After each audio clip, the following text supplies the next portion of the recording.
వారు అర్థం చేసుకోవట్లేదు, వీరు అర్థం చేసుకోవట్లేదు అని ఇంకా బాధపడుతూ కూర్చొని ఉన్నారా? ప్రభువు మీతో మాట్లాడుతూ ఉన్నాడు. మీ కొరకు ఒకరు ఉంటారు.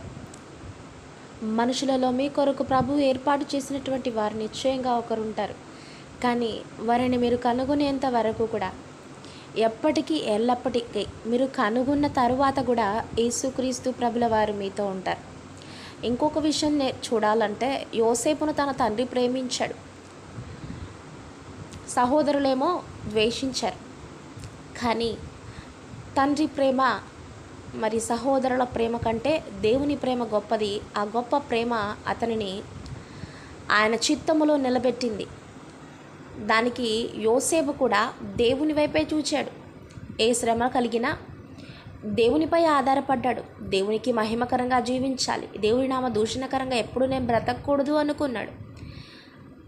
ఆ కారణాలన్నిటిని బట్టి, అతని హృదయం యథార్థంగా ఉన్నదాన్ని బట్టి, అతను నీతిని మాత్రమే అనుసరించి జీవించడాన్ని బట్టి, దేవునిపై ఆధారపడడాన్ని బట్టి అతనికి అంత ఘనత దొరికింది. దావీదుని గమనించండి. దావీదు గొర్రెల కాపరిగా ఉన్నాడు. తర్వాత ఒక యుద్ధంలో గోలియాతును గెలవడానికి ప్రభువు కృపనిచ్చాడు. గొర్రెల కాపరిగా ఉన్నంత మాత్రాన అతను మౌనంగా ఉండలేదు.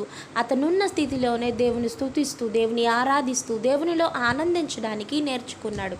అది మాత్రం కాకుండా ప్రభువు క్రమక్రమముగా తనని ఆశీర్వదించాడు. దేవుని ఆశీర్వాదానికి ముందు కొన్ని శ్రమలను కూడా వాళ్ళు అనుభవించాల్సి వచ్చింది. ప్రతిదీ కూడా మన మేలుకే అనని మనం అనుకుని మరి దేవుని సన్నిధిలో కనిపెట్టినప్పుడు, దేవుని స్తుతిస్తూ మనం దేవునిపై ఆధారపడి జీవిస్తూ ఉన్నప్పుడు మనల్ని ఏ స్థితిలో నుండి ఏ స్థితికి తీసుకువెళ్తాడు అనడానికి యోసేపు మరియు దావీదు వీరిద్దరు కూడా మనకు సాదృశ్యంగా ఉన్నారు.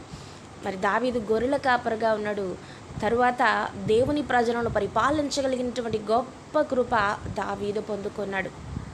మనం పాపంలో ఉండగా పాపం సంబంధమైన క్రియలలో నిత్య నరకాగ్ని పాలగకూడదని యేసుక్రీస్తు ప్రభుల వారు మన కొరకు మానవాళిగా ఈ లోకంలోనికి వచ్చి ఆయన మన కోసం మరణించాడు. మరి ఈ శిలువ త్యాగమును గురించినటువంటి సత్యమును గ్రహించినటువంటి వారికి, అనగా ఆయన త్యాగమును గురించినటువంటి సత్యం ఏంటి, ఆయన ఎందుకు శిలువ మరణమునందాడు, ఈ విషయాన్ని సరైన రీతిలో గ్రహించినటువంటి వారికి నిత్య జీవం అనేది కూడా ఆయన అందిస్తూ ఉన్నాడు. నిత్య జీవంలోనికి వెళ్ళడానికి నేనే మార్గము, సత్యము, జీవమునని యేసుక్రీస్తు ప్రభుల వారు తెలియజేస్తూ ఉన్నారు.